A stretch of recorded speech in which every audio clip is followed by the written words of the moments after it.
What would you do if your own sister cut you from her wedding guest list without warning, without explanation? That's exactly what happened to me. No fight, no falling out, just a cold message saying the list was finalized. I could have stayed home, swallowed my pride, but instead I booked a flight. And what happened next? They never saw it coming. When I first read the message, I genuinely thought it had been sent to the wrong person. Hey, just wanted to let you know the guest list is finalized, and we had to make some tough cuts. Hope you understand. Love you. I read it again. And again. And then a fifth time, just to make sure I wasn't hallucinating. It was from my sister Lauren. The same Lauren I had consoled through every breakup, helped move apartments twice and loaned money to when she couldn't make rent. The same sister who used to call me crying at 2 a.m. and say, "You're the only one who really gets me." And now she had tough cuts, and I was one of them. I wasn't a distant cousin. I wasn't an estranged uncle. I was her older brother. I called my mom Janice immediately. She picked up on the second ring, sounding unusually chipper. "Hey, sweetie, what's up?" I didn't even bother with small talk. I just got a message from Lauren. She says the guest list is finalized. I'm not on it. The silence on the other end was brief, but just long enough to confirm my worst fear. "Oh, honey," she said, letting out that long, exaggerated sigh she used whenever she wanted to make me feel like I was overreacting. "It's just a wedding. Don't make this a big deal. Just a wedding." I felt my jaw tighten. "Mom, I'm her brother. How am I not invited to my own sister's wedding?" She clicked her tongue like I'd spilled something on her new carpet. "Weddings are expensive, you know that." They had to make tough choices. I snapped, "Mom, I just saw Lauren's Instagram post. She invited 150 people." There was a pause. Then she laughed nervously. "Well, maybe they assumed you wouldn't mind missing this one." Wouldn't mind? I couldn't even breathe. You do realize I've been there for Lauren every time she's needed someone, right? Who helped her move? Who loaned her money when she couldn't make rent? Who practically nursed her back to life after Kevin dumped her? "Oh, stop being dramatic," she said flatly. "It's one day, you're blowing this out of proportion." I nearly laughed. No apology. No justification that made any kind of emotional sense. Just this cold detachment, like I was being childish for even caring. That's when something in me snapped. If I wasn't important enough to be part of the biggest day of her life, then I wouldn't be part of the cleanup crew when things inevitably got messy. I wasn't going to send a gift. I wasn't going to send my regrets. I wasn't even going to stay in town. If they didn't want me there, they wouldn't get even a piece of me. I booked a vacation instead. I'd always told myself that an all-inclusive resort in the Caribbean was too expensive, that I couldn't afford to splurge like that. Not with bills, not with work, not with family obligations, but not this time. This time I wasn't just going on vacation. I was sending a message. I found a 5-star resort with a private beach, full spa access, and an oceanfront suite. I booked first class. I scheduled a full-body massage for the afternoon I landed, and I made sure to post the whole thing, legs stretched out in the plane, glass of champagne in hand, with a caption, "Guess I got cut from the guest list, but I think I'll survive." The reactions were immediate. My cousin Jason commented, "Damn bro," and Camille wrote, "Good for you. Should have taken me." But the one that made me laugh out loud came from my mom. "Where are you? Are you seriously missing your sister's wedding over this?" Yes, I was, and it felt incredible. I turned my phone on Do Not Disturb and let the warm, salty air wash over me as I landed in paradise. When the wedding day came, I was already reclined on a sunbed, cocktail in hand, listening to the waves. No speeches, no fake smiles, no being told to get over it while everyone else danced and toasted to the happy couple. For the first time in years, I felt like I had taken back control of my own life. That morning, I posted a photo of my breakfast, fluffy pancakes, tropical fruit, and a mimosa that sparkled like gold. My caption, "When one door closes, make sure it opens to a beachfront suite." Within the hour, I got another text from Lauren. This time it simply said, "Please pick up. I need you." I blinked at the message. Need me? Now? After excluding me? Blocking me out completely? Oh no, that wasn't going to work this time. But something felt off. My phone was blowing up. Texts, missed calls, social media DMs, Jason, Mom, Uncle Gary, even Grandma, all urgently asking me to call them. It was like a family emergency had erupted. I finally opened one of the messages from Jason. All it said was, "Dude, you're not going to believe what just happened." I sat up straighter, my drink still in hand, my heart pounding just slightly from curiosity. I clicked to read more. I opened my texts, half expecting someone to say it was a joke, some twisted test of loyalty. But no, this was real. Jason sent another message a moment later, the wedding's falling apart. Call me. My heart rate picked up. I swiped through the other unread messages, trying to piece together what was going on. There was a frantic voicemail from my mom, voice trembling. Please call me, Tyler. It's important. Something's happened with Lauren. That was followed by Lauren herself texting, I know I hurt you. I was wrong. Please just call me. I need you. The irony was so thick I could taste it. The same people who told me I was overreacting now suddenly realized I was the one they needed to fix their disaster. For a second I almost felt bad. Almost. But then I remembered the sting in my chest when I read that message, the one that treated me like a name on a list easily erased. I looked out at the horizon, the soft golden glow of sunset casting fire across the sea. I took a deep breath, raised my glass, and toasted silently to peace, to boundaries, and to no longer being anyone's emotional cleanup crew. Then I turned my phone over and let it sit, screen down, untouched. I wasn't going to be the hero they remembered when everything fell apart. Not this time. I stayed in that chair for a while, letting the last rays of sunlight warm my skin while the wind teased the edge of my shirt. My phone buzzed again and again on the table next to me, but I didn't flinch. I was done playing the role of the dependable son, the always there brother, the fixer who never asked for anything in return. If they wanted a wedding without me, then they could deal with the crisis without me too. Eventually, curiosity got the better of me and I picked up my phone, scanning the overflowing messages with the calm of someone watching a storm from inside a soundproof room. One message from Jason caught my attention more than the others. The groom walked out. At the reception, in front of everyone, I nearly choked on my drink. I tapped for more details like I was reading the juiciest part of a thriller. Apparently, Lauren and her fiancé had gotten into a heated argument in the bridal suite right after photos. No one knew what it was about exactly, but guests said they heard yelling and then glass shattering. Moments later, the groom marched out into the reception hall, whispered something to his best man, and then simply walked out the front door. No speech, no apology, no second thoughts, just gone. The silence that followed at the venue was apparently deafening, with guests awkwardly sipping champagne while Lauren stayed locked in a room crying. Jason said Uncle Charles tried to lighten the mood by making a toast, but it fell completely flat. Then, to make things worse, my mom and Aunt Meredith got into a public shouting match about whose side of the family was causing more drama. Grandma started crying and claimed the wedding was cursed because they excluded me. I couldn't help but laugh as I read that part again. Of course Grandma would say something like that. It was peak family guilt tactics, and weirdly satisfying to know it was finally being used in my defense. Jason sent another message, bro, I swear you dodged a nuke. I leaned back in my chair, tilted my head toward the stars beginning to appear, and let myself fully enjoy the irony. I thought about how Lauren must have been feeling in that moment, bride makeup smeared, future husband gone, family fighting, and no reliable brother to run to this time. She had made it clear I wasn't needed. And now suddenly I was the only one they all thought could save the day. It was poetic, in the messiest possible way.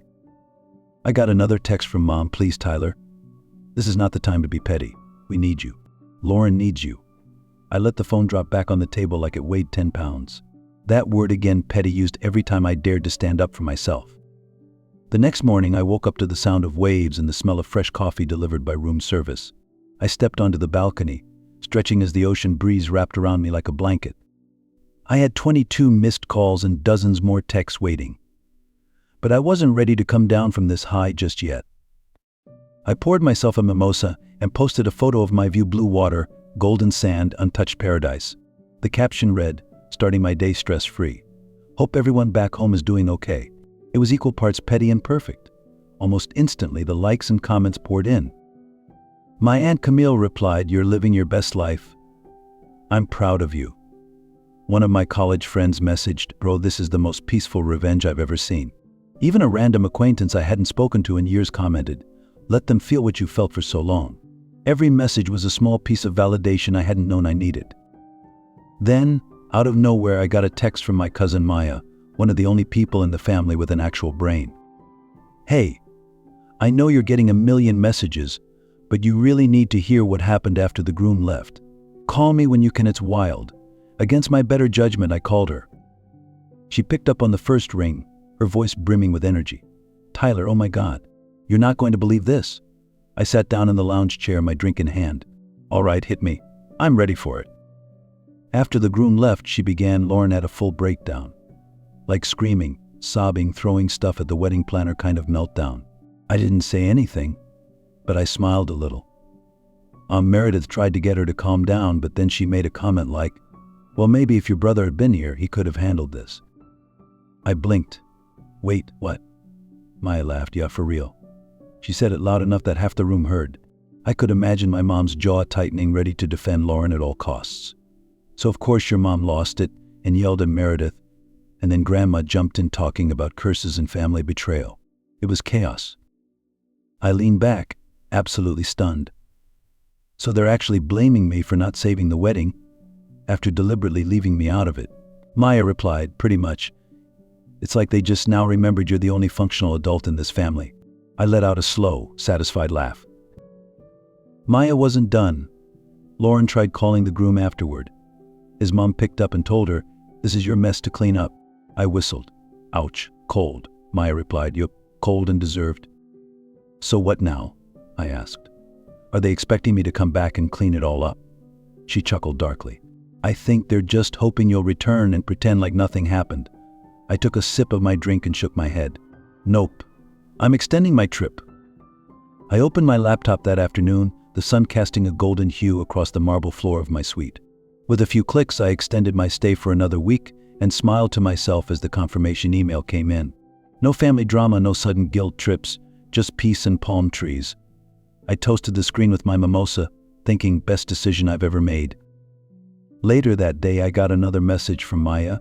"Just so you know, your mom is planning to gather the family for a healing discussion when you get back." I nearly spit out my drink.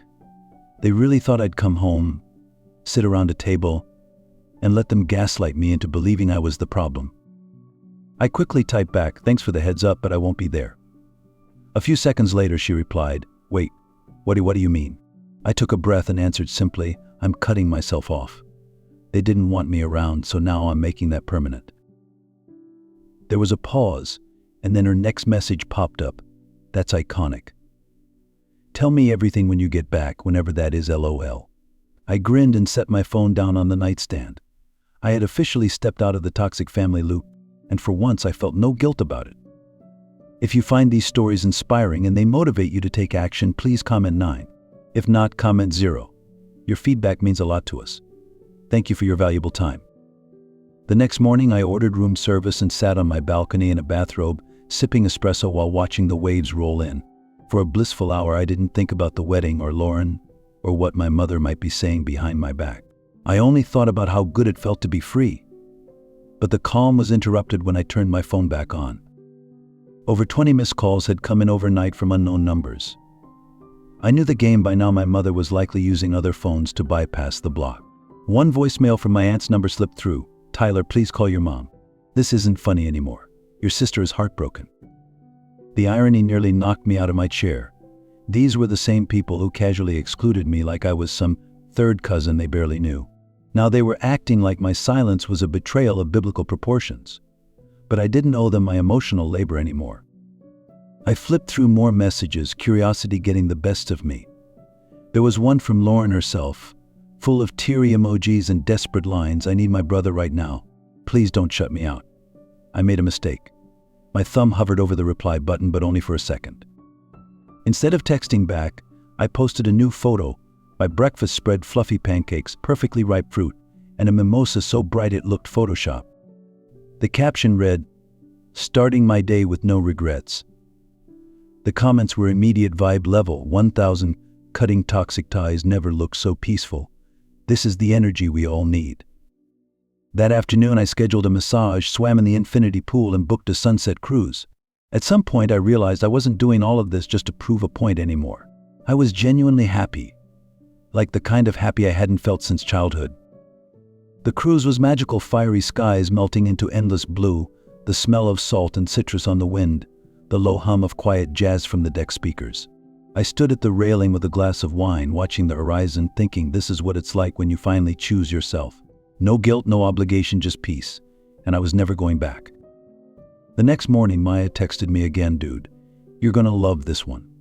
Grandma finally went off on everyone at Sunday dinner. I laughed out loud before even reading the next part. Apparently, Grandma had stood up in the middle of the meal, slammed her fork down, and said, "You all owe Tyler an apology. You pushed him out, and now you're acting surprised that he's done with you." The table went dead silent. Then, in classic family fashion, everyone started arguing again. My mom stormed out, Lauren cried again, and Maya's dad apparently muttered, "Honestly, I think Tyler had the right idea." I texted her back, "I'm not surprised. Just sad it took this much mess for them to see it." Maya responded, "Yeah, but honestly, this might finally force some change."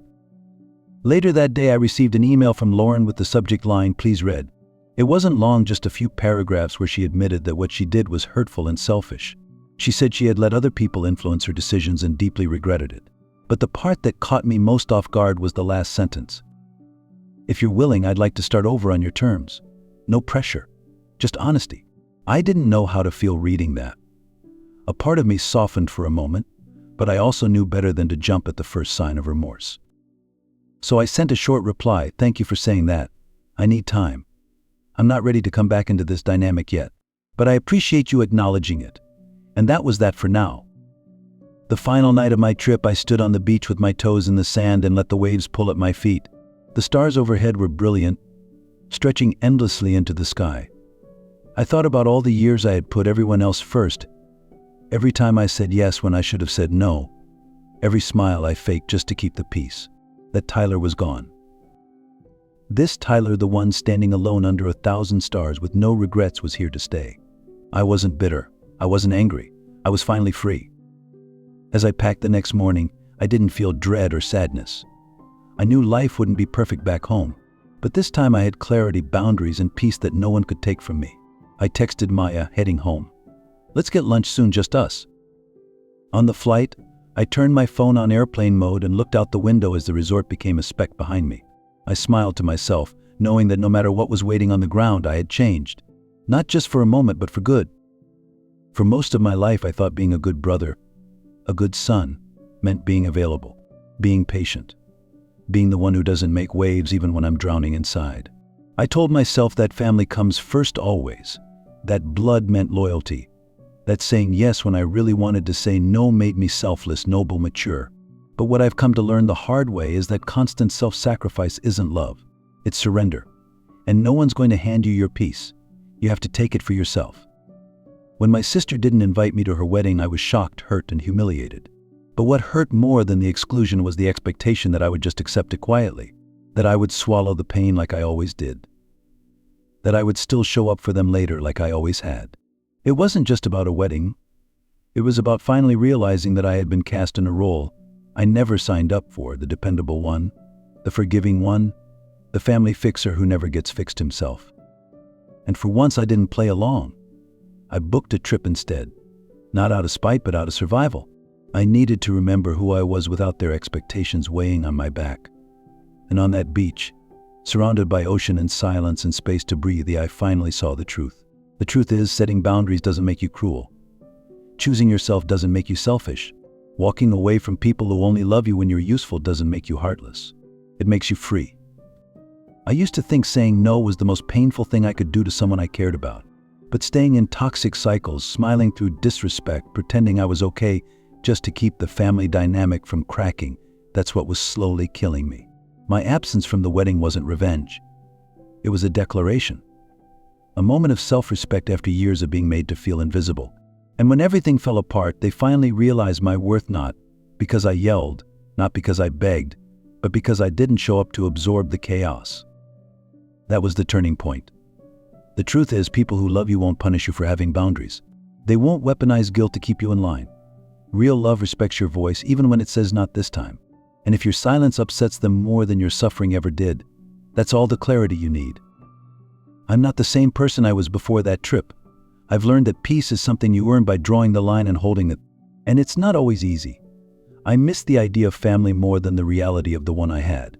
But I'll take lonely moments of clarity over crowded rooms full of betrayal any day. So, if you're listening to this and you're tired of being the one who carries it all, tired of being overlooked, tired of feeling like you're only as good as your usefulness, I want you to know this. You're allowed to stop. You're allowed to choose you. Your value isn't measured by how much you can endure. It's defined by how fiercely you protect your peace. Don't wait for a breakdown to have your breakthrough. Walk away if you need to. Book the trip. Turn off the phone. Let them feel your absence, especially if they never appreciated your presence. Because sometimes the most loving thing you can do for them and for yourself is to leave the room they locked you out of and never look back.